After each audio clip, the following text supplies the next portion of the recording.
हम रंगमंच के कलाकार हवा बनाने का काम करते हैं, उसको स्थायित्व जो हमारे नेतृत्व करता है वही प्रदान कर सकते हैं।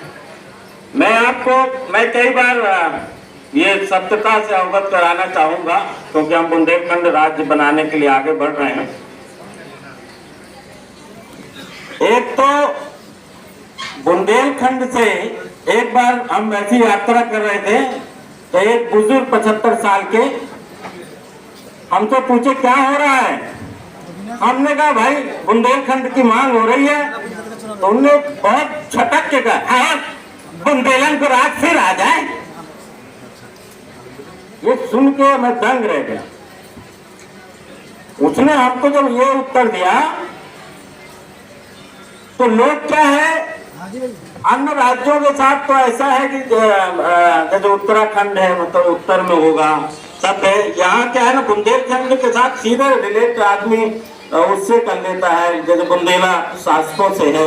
और बुंदेलखंड की आदत किसी को नहीं पता कि कितना शोषित कितना पीड़ित यहाँ का एक मजदूर रहा है, दबा कुचला। आज भी गांव में अगर आप देखेंगे तो 4 टोले हैं, पहला टोला, दूसरा टोला, तीसरा टोला, 5वां टोला। एक टोले के लोग दूसरी जगह नहीं आते, दूसरे टोले की जगह तीसरी लोग नहीं आते। हम लोग कार्यक्रम करने जाते हैं, पता चले एक टोले पहुंच गए तो वहां का व्यक्ति नहीं आ रहा। तो टोलावाद इन सब बुंदे। और हमने एक डॉक्यूमेंट्री फिल्म भी बनाई थी, उस प्लान पे ही थी। तो पूरा का पूरा गांव पथरीगढ़ का एक गांव था।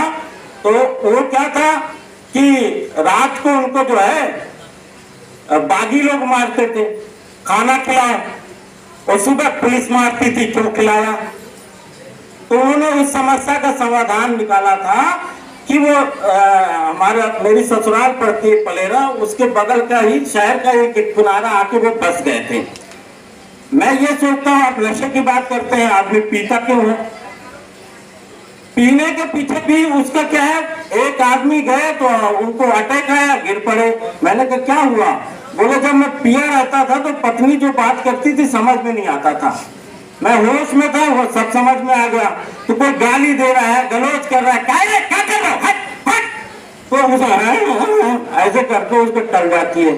तो ये चीजें, इसीलिए मैं जो महसूस करता हूँ, मैं गांव की जो स्थिति है, गांव में बेचारा बोले नशा है, नशेलची है, बोले खूब गाली दे लो, कुछ कौन फर्क नहीं पड़ रहा हमें। ऐसे ठीक लोग तो अभी गांव में बसे हुए हैं, बाकी पढ़ा लिखा तबका तुरंत जैसे जो कह रहे, यहाँ तो यही स्थिति है। यहाँ इतना बेमनस्यता है, तुरंत वहां से पलायन करके दिल्ली जाता है।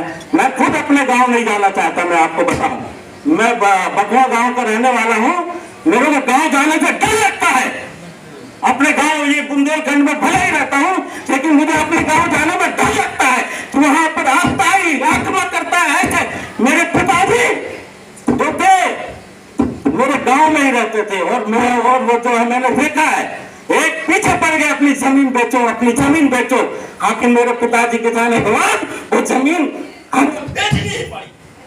और इतना एक्सप्लॉइटेशन इस बुंदेलखंड में, हम इसे कैसे दूर करेंगे, ये हमें सोचना पड़ेगा। विचार